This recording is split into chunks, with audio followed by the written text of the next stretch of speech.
thank you for joining us. We have Charles Rose, Muscle Shoals Horns. Man, this is awesome. I've been looking forward to this. So thanks to everyone for listening. This is Muscle Shoals Storytellers by Tape Noise Podcasts. So, Dan, we were talking before coming in here. I know you, as a horn player, have a list of questions, I'm sure.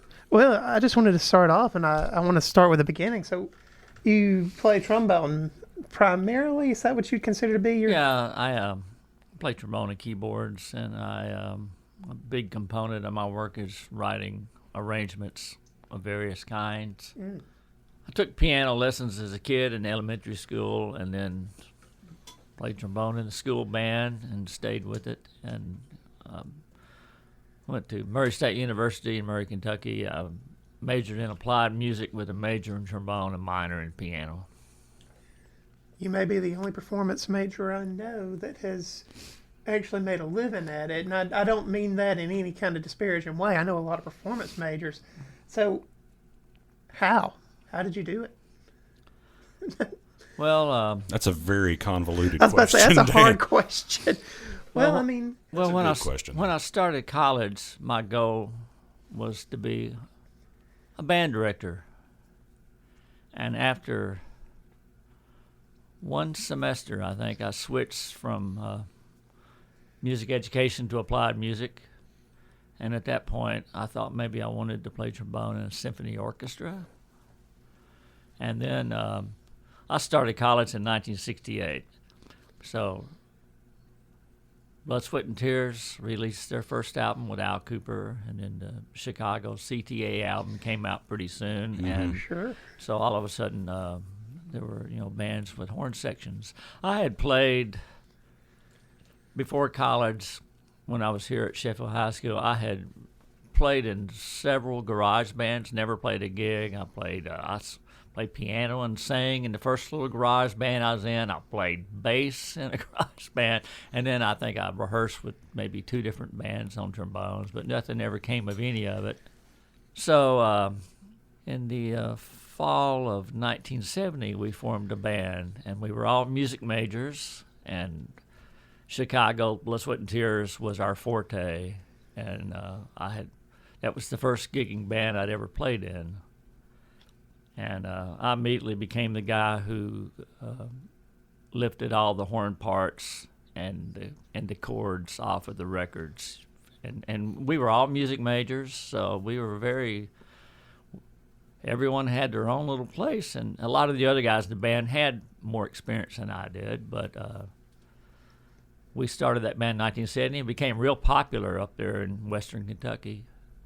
And it's funny because at one point we were playing Funky Broadway and Tell Mama, and I had no idea they were recorded in Muscle Shoals. How many times have we heard that story of somebody that we've interviewed? Like Kelvin comes to mind specifically. He's like, oh, I was listening and we were playing in these bands, we were playing these songs, blah, blah, blah, recorded in Muscle Shoals, had no clue. Yeah, that seems to be a theme. Best kept secret, I guess. Anyway. So that band started in fall of 70, and that was my sole experience. I'd actually, before that band started, played a gig with Little Stevie Wonder. Really? Yeah, he would tour as Little Stevie Wonder with a rhythm section. They would hire a horn section as they went. Mm-hmm. So a couple of the faculty members there at Murray, and they asked me to go. We went down to Martin, Tennessee, and rehearsed. You had a music director and rehearsed the horns, and we played a gig with him that night. So were you involved much with Motown type stuff at this point? I mean, that's... Well, this was probably my sophomore year in college when I did that. So probably not involved in much of anything that wasn't... no. Theory 3, Theory 4? Well, I mean, that's pretty fascinating. I mean, because... Stevie Wonder, he was still little Stevie Wonder. Yeah, at the time, yeah. Well, the reason I ask that is because, there seems to be, I've heard this comparison a lot, that, musically speaking, and regionally, you've got Detroit, you got Motown, you've got Muscle Shoals, you got Memphis, you got Nashville, and Muscle Shoals seems to kind of have a little bit of that Motown-y thing, a little Memphis-y, a little of this sprinkled here and there. and I found that to me that just kind of fascinating. Leads me to a question I want to ask down the road, so I'm going to put a pin in that and shut up and let you just kind of continue talking. I think the only session I ever did for Motown was down here in the early 70s for Clayton Ivey and Terry Whitford, and it was Temptations. Was it involved at Wishbone? That's before they had the studio. Oh, okay, because I know they... I just found this out recently. They had a Motown office here. We recorded it. It might have been down there at Quinby, or it might have been over at Widget. I can't remember anymore. Okay. But we did a session, maybe about 3 tracks on a Temptations album. Since then, I've played some live gigs with them through the years. We also later on played on an album for Eddie Kendricks after he left the Temptations, and that was recorded down in Birmingham. I believe Johnny Sandlin was one of the producers on that, or the producer on that. Yeah, Johnny Sandlin, and this is, we have the way we're doing the podcast is this won't be put out for several months, but this is Thursday and in May, and this coming Saturday, Johnny Sandlin is getting his, posthumous bronze star at the Hall of Fame. Yeah. So that just... Is it coming up on 2 years now? Maybe. But anyway, you just mentioned Johnny Sandlin, and that's... Johnny used to hire us when he was still at Capricorn. Right. The Muscle Shoals Horns would fly down to Atlanta and rent a car and drive on down to Macon. And then, of course, we worked with him a lot at his studio there in Decatur. But getting back to your question about how I got started, so my sole experience was playing in the Minimum Note, which was the big band there at Murray. It was a student-led band, and the gig was Stevie Wonder, and then we started our horn band in the fall of 70.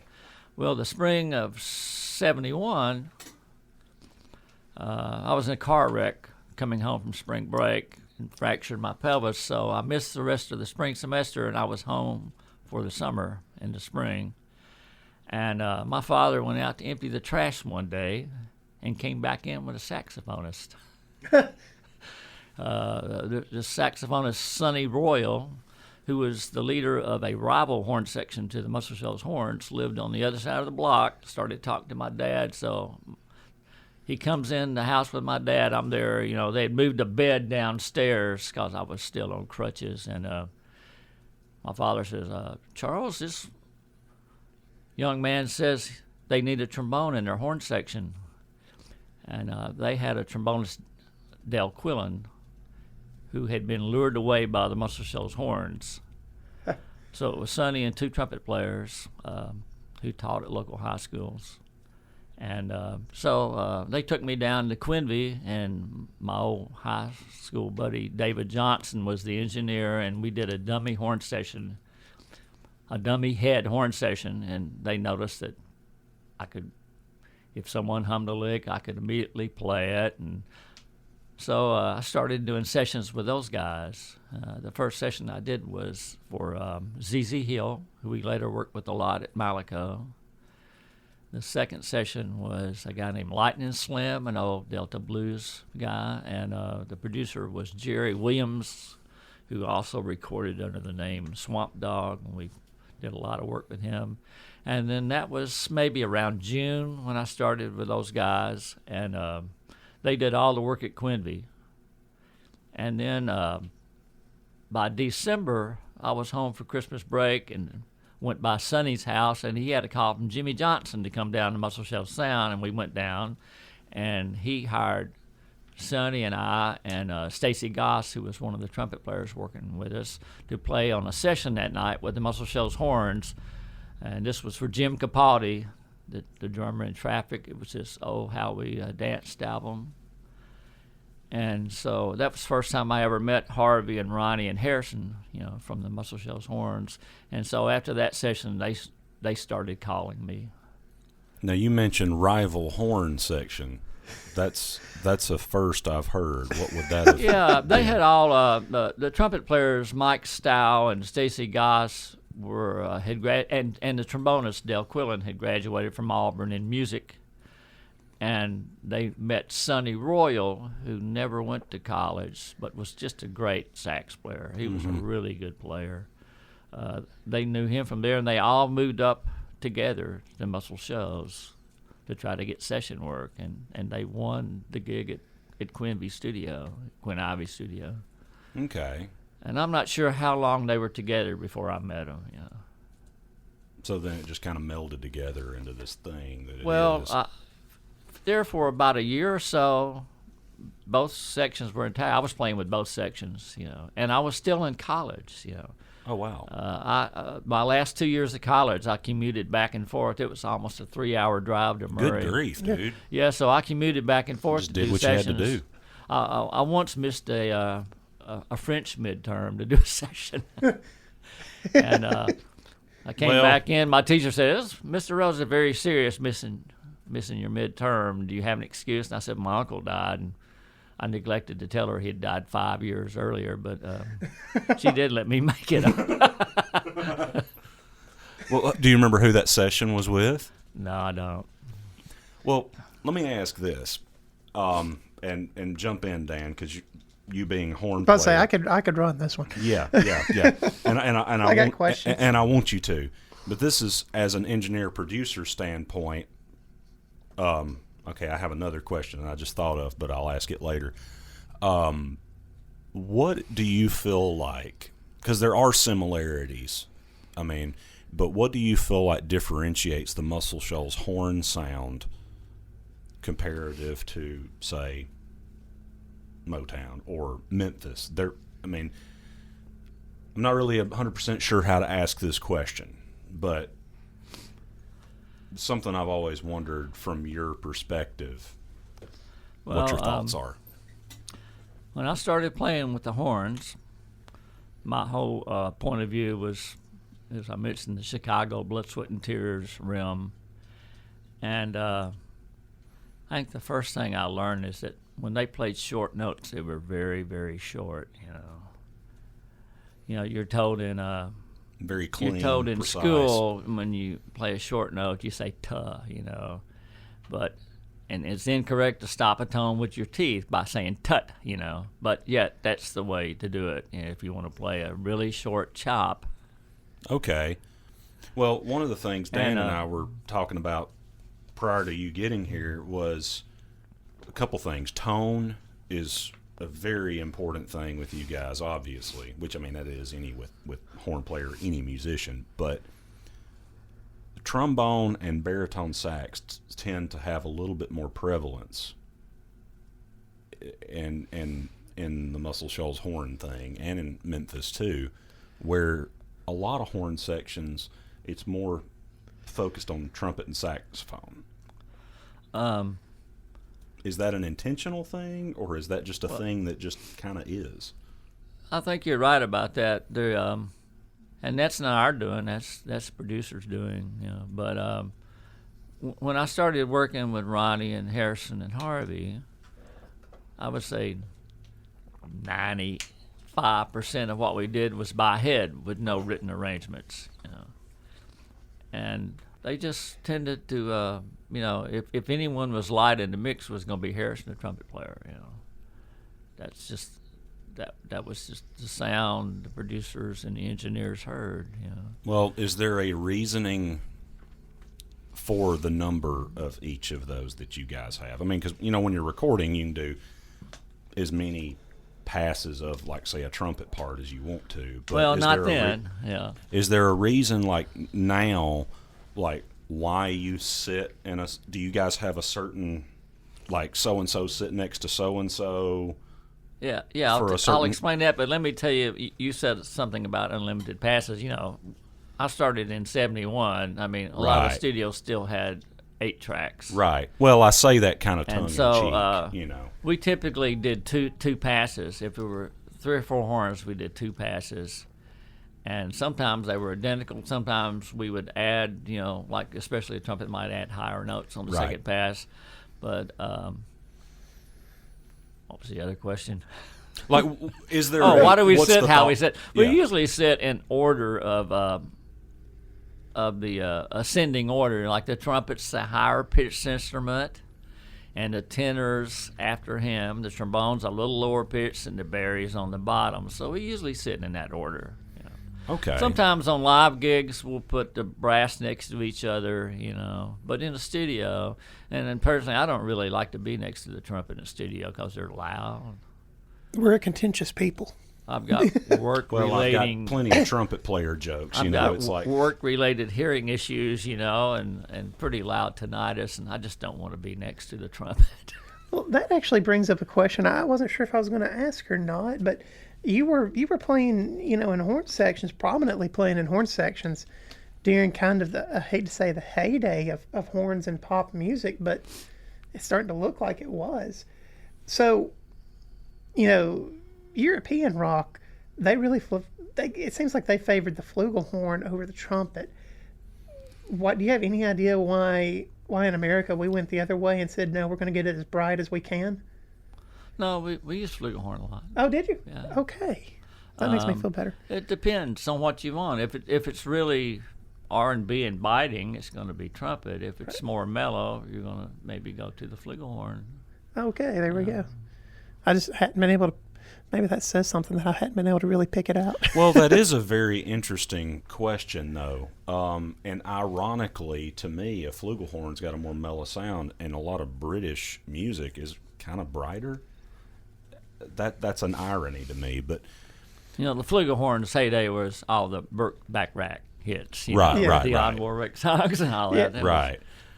Hashtag bring back the flugel.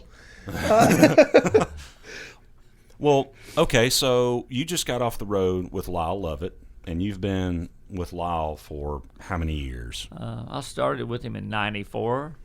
Harvey Thompson, our tenor player, was in his original band and started in '88. Back then it was 3 saxophones, alto, tenor, and Barry, because the original recordings had all been overdubbed by one guy, Steve Marsh, had overdubbed all the sax parts. Okay.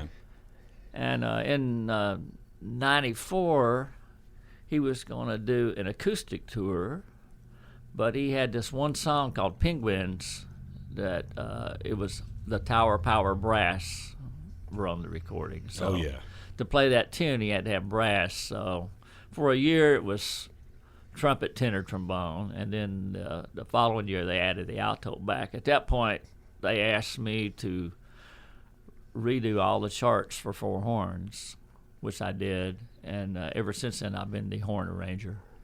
Yeah, you do. You're known as the guy for doing charts and stuff. So I mean, that's what I always hear. Hey, Charles did this chart for us, and well, here we go. When we started, Harrison Calloway, our trumpet player, was the arranger. Even on the head sessions, he was the one that came up with the predominance of all the licks. Right. And the thing I noticed was that things like cutoffs, they weren't always together on their cutoffs, and so I brought that. I said, what beat are we cutting this long tone off on, and cleaning up some of those aspects. And when we wanted to harmonize something, we would all just kind of jump on a part. If Harrison had the lead part, Ronnie would probably be on a root on the Barry, so Harvey and I would just grab parts, and it was kind of pell-mell. But, on really simple blues-based R&B music, it worked out okay. And we still do that on live gigs when we're trying to improvise, an arrangement on the fly. We just all kind of intuit what part to play. Mm-hmm. But we were doing a session for Jerry Wexler one time down at Muscle Shoals Sound Studio B on 2nd Street, before they came down to the river.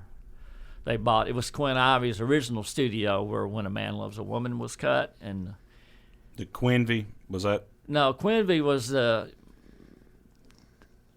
studio there on Broadway. That he built later. But his original studio was on 2nd Street, right across from his record store, Quinn Ivy's Toontown. Yeah. That building's gone now. So that's what Jimmy Johnson was talking about. Yeah, I'd love to know more about that. There's a historic plaque down there on 2nd Street. It's basically there on the alley next to the parking lot for the welding supply company. It was right there on the east side of that that alley. Yeah, Okay, 'cause so that was essentially their Studio B, and That was their Studio B for a while, you know. And about in what the year 70s. would this? I know it was there in '74.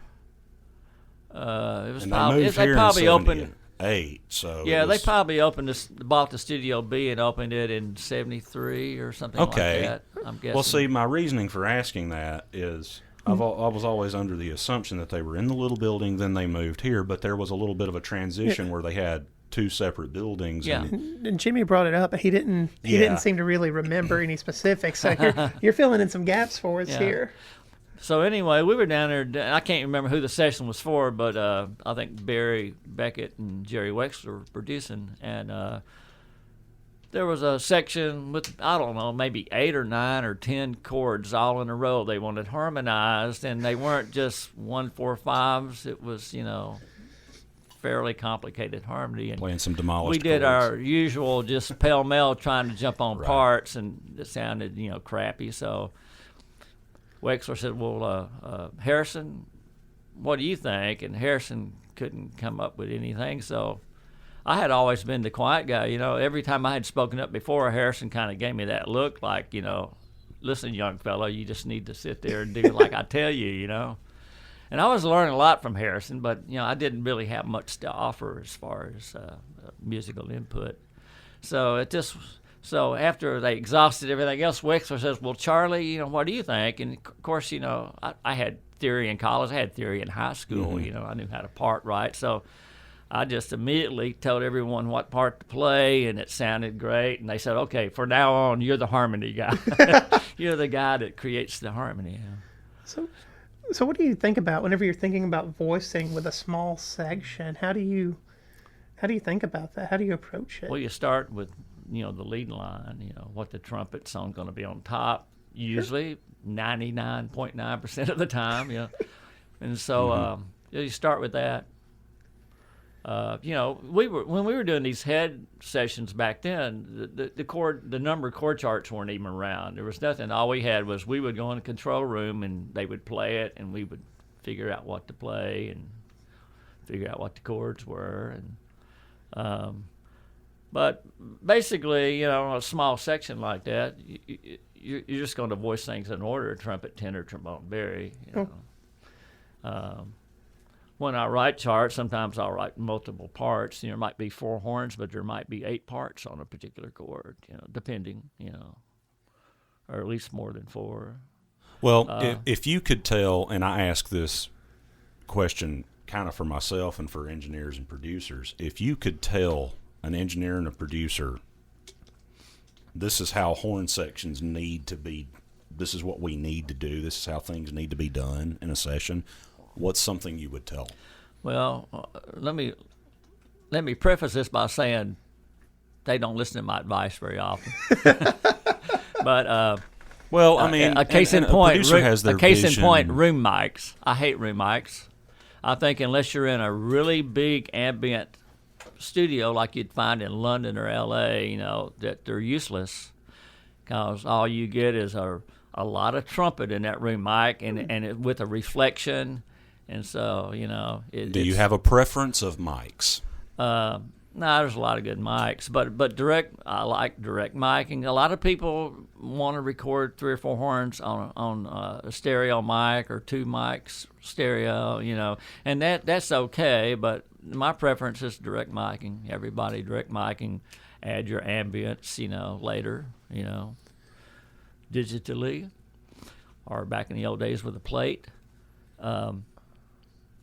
Well, what about big band type stuff if you're doing with that and it's not necessarily a small horn section? And I've had conversations with Al Schmidt, you know, he's the guy in L.A. at Capitol, and he's all the time recording these big bands, and he loves, his favorite mic is a Neumann U67 in Omni. And I mean that one's used a lot, yeah. I mean, I've done some direct recording on trumpet Listen, you know, with that mic, and it's amazing. We made a recording years ago at Joey Holder's tiny little studio over, I guess it was on Broadway in Florence, in his house, in a tiny little room with 4 58s, and it sounded great.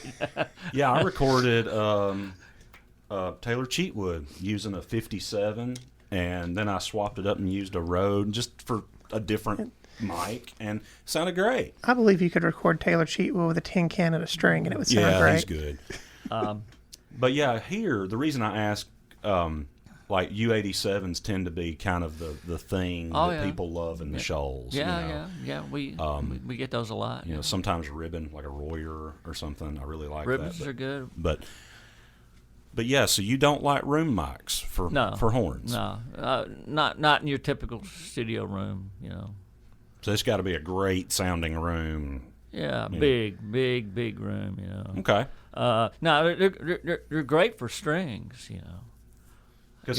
I write orchestra arrangements and string arrangements, and we did one last year at the Nut House, and I had direct mics and room mics, and we could have just used the room mics, Mm-hmm. Well, is it like a weird overtone kind of thing that happens in the room that you're not liking, or is it just unnecessary? Or a trumpet is louder, carries more than the other horns. So when you're in a smaller room with room mics, you're hearing a lot of trumpet, and it's such a small room, it's slapping off the glass. Right. And so you're getting this real, to me, unnatural reflection sound. Mm-hmm. It just doesn't sound. It doesn't sound as natural as digital ambience, to me. No, it's kind of counterintuitive. You wouldn't think about that, but tell my shame. I'm a gigging trumpet player, and I'm thinking of a specific location in Huntsville that I play probably every month or so, and it's a long, narrow brick building, and I don't go in there without my bucket mute, because if I just let the trumpet rip in there, it sounds like somebody's taking a needle and just poking you in the eardrum with it. And it's that's my favorite mute, the bucket mute. Do you see those much anymore? I got 3 of them. Well, you do. Like, okay. Yeah, we use them. I don't do many big band gigs anymore, but I write for them in big band charts. They sound so good, and I found one on accident. I found it at an antique store in North Carolina. I was kicking around. And, I remember that. Yeah, that turned out to be a really good horn, by the way. You sent me a text. You're like, hey, and they make these. They make these cloth mutes that are supposed to be the same as a bucket mute, but that they're inferior. The high range is very gimpy, And mine just got stolen last week down in San Antonio. My cloth mute and a practice mute and my horn. Yeah. Whoa. Yeah, stolen out of a rental van between the airport and hotel. Yeah, so in podcast land, he's looking computer, for his horn. Portable hard drive, Bose headphones, suit, everything. What horn, if you don't mind me asking, what were you playing? And do you plan to try and replace it? I bought, in '93, I was still in Nashville, hadn't moved back down here, and I needed a trombone. And there were no professional jazz trombones in Nashville to even try out at the time. So I looked in, Downbeat or something, and it said Bill Waters, who's, just passed away recently. Yeah.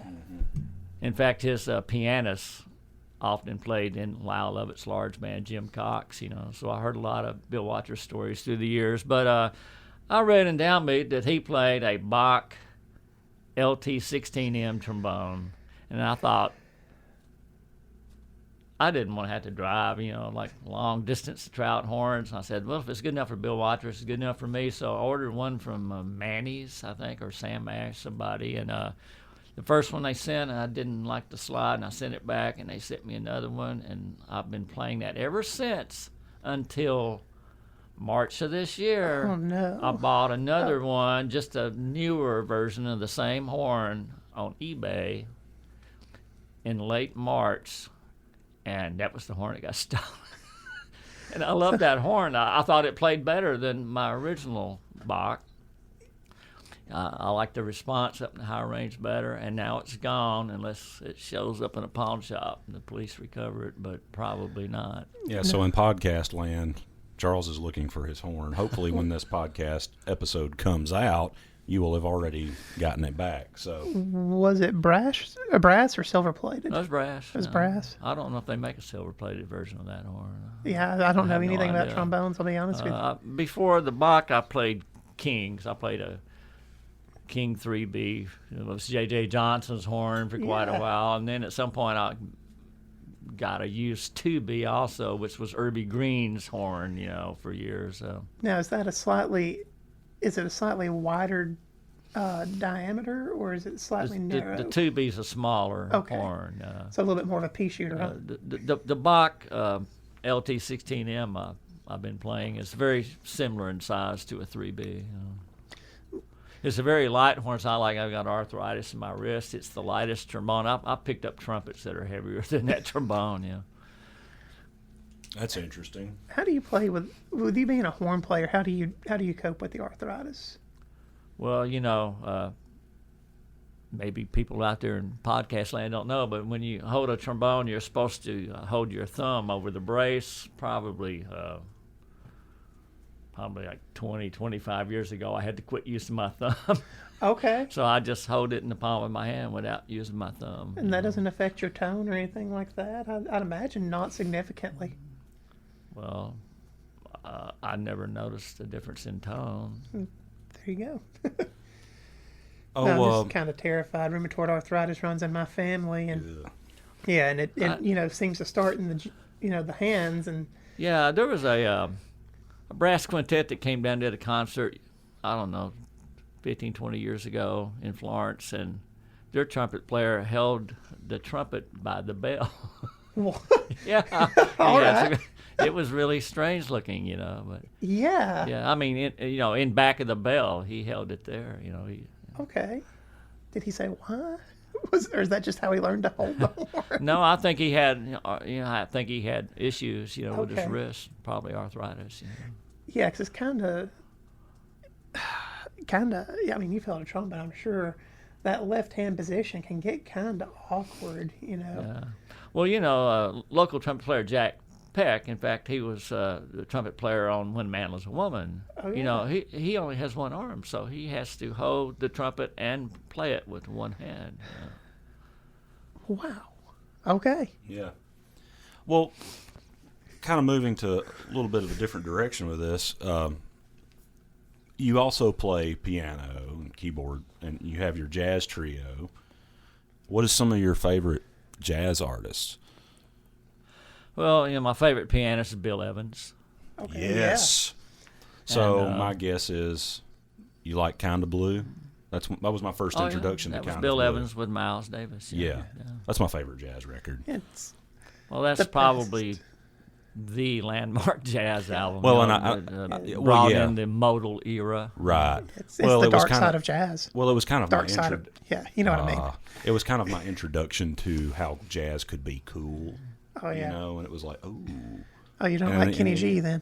And then you're looking on the liner notes and like, who's this guy playing this? It was like, so I started looking a little more into who this Bill Evans guy was. In my trio, I play. It was the first Bill Evans song I ever heard. I bought this Sunday at the Village Vanguard album at Murray. I knew Bill Evans was a famous pianist because I'd subscribed to Downbeat magazine, and I saw this album, and it's a lot of people's favorite, Bill Evans album. And he played a song that the bass player Scott LaFaro had written called "Gloria Step," and I played that with my trio. Yeah. I play some Chick Corea songs Yes. that not many other people play, including one called "Tones for Jones Bones." I play some John Coltrane songs,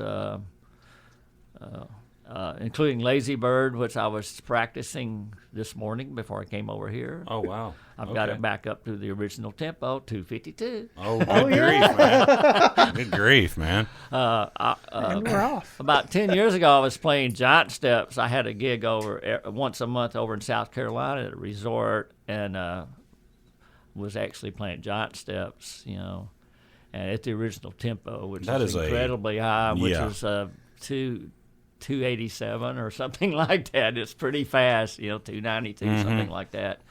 I started recently. I hadn't played that in 10 years. I started woodshedding it lately, but I'm way down at about 200. Which is still Just fast. insane. Yeah, that was another landmark song because of the changes. You know, Oh, yeah. It's 3 different keys, a major third apart, and at that tempo, it's just incredible. You know, it's known to be incredibly hard That's a really song to technically play. proficient, You know? yeah. Yeah, Martin Armour and I, he was in here one day at the studio, and he's country songwriter, keys player, and, you know, he and I got to talking about Giant Steps, and he's known mainly for country music, right?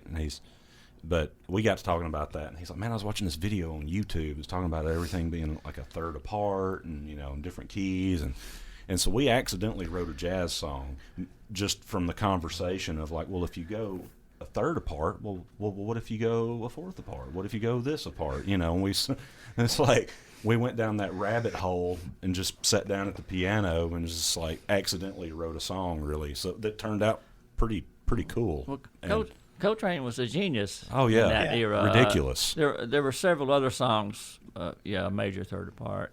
Lazy Bird is a challenging song too, and a lot of people, you know, people that are better jazz players than I, when I suggest that, they don't want to play it. You know? and when I worked up Giant Steps years ago, back in the 90s, I can't remember when it was. No, in the 2000s, somewhere in there, 10, 12 years ago. I seemed to have a lot of time on my hands. The session work was slow. The arranging work was almost non-existent at this point. So I had a lot of time to sit there and practice Giant Steps. And then I had this gig once a month for 2 years at this resort. And I couldn't, you know, there was always a horn player, usually a tenor player, maybe a trumpet player, and I never could get anyone to play it. You know, I was practicing it at home until this tenor player, you might know him from Birmingham, Gary Wheat, started playing the gig. He comes to the Handy Fest every year. He started playing the gig, and I said, hey, do you know Giant Steps? He said, sure. I said, well, what tempo do you want to play? Oh, the original tempo. You know, so there we went, you know, and it was nuts. We could really play it, and then, like I said, it kind of, you know, fell by the wayside after I left that gig. But I'm going to try it again. That's a challenge for sure. Do you, and maybe this is the wrong audience for this question. Do you find that whenever you're playing these jazz gigs, are the people that are really, obviously you're playing Giant Steps for you because you enjoy it. Are you playing that for other musicians, or are there jazz fans that just really? You know, I don't ever think about it. I just like to play something I like. Well, I mean, we would be playing a wedding reception, and we're playing Lazy Bird and Narcissus, you know, stuff like that. Okay. And I think the stuff I typically play, I think I only play one so-called standard, in which is Stella by Starlight, you know. And other than that, I think everything else I play is basically a jazz composition. Okay, yeah. Cool. Yeah, we went down the jazz rabbit hole. I love jazz. It's fantastic. So now I sound like I know what I'm doing, but you know, I really don't. I tell people I'm doing my imitation of a jazz pianist. yeah, I took guitar from this guy, Phil Saruk. It was a jazz guy. He was real big buddies with Joe Pass when he was in Chicago living there, and he told me, he's like, yeah, if you play a wrong note, play it again. You know, make it sound intentional. But if you play it 3 times, then just don't play it a third. You know.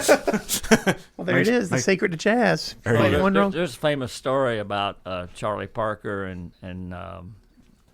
who was it? Charlie Parker and Miles Davis. When Miles was playing with Charlie Parker, Charlie Parker said something like, you know, there aren't any wrong notes, and Miles said, well, there are. And he said, well, what do you mean? He said, well, you can't play a major third on the 4th bar of a blues, you know, because it's the 4 chord. You know, you can't play that major third on the 4th bar of a blues. So they went back out to the bandstand. The first thing they did was Charlie Parker caught a blues and played a major third on the first beat of the 4th bar and made it sound great, you know. Right. Yeah. That reminds me, have either of you ever seen that picture of Miles Davis taken with Kenny G? Oh, Kenny G is just grinning ear to ear, and Miles Davis is looking at him, like side-eyeing him and just glaring at him. Oh, it's a great picture. I'll see if I can't find it and send you that. Have you ever heard the story about when Sinatra did his duets album? No. Well, one of the duets was with Kenny G. Oh. And I think Mac McAnally told me this story. So Kenny G puts his part down on the soprano sax, you know, and then Frank comes in to do his vocal, and they play him the track, and Frank says, "Yeah, track sounds pretty good. Lose the snake charmer." Yeah.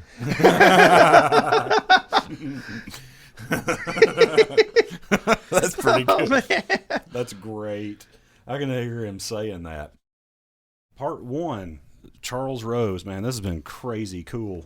Yeah, I don't know that I knew what I was in for whenever we sat down with him. I didn't realize he was so incredibly prolific. It's a real pleasure. Yeah, nice guy too. So yeah, thanks to you guys for listening. Follow us on social. Check us out on iTunes and all the listening platforms. Give us ratings and reviews. Tell your friends. Yeah, and if you want to support us, help us help us pay for hosting and things like that, and rent for the studio. We do have a Patreon. You can check us out on Patreon at Tape Noise Podcasts. You should be able to find us. We're the only ones there with that name. We will have a link posted in the comments in case you want to, so even like $1 a month goes a long way to help us. And we do have some bonus content, some things for you. We wouldn't say no. Yeah. But come back next week for part 2, right? Yeah, absolutely.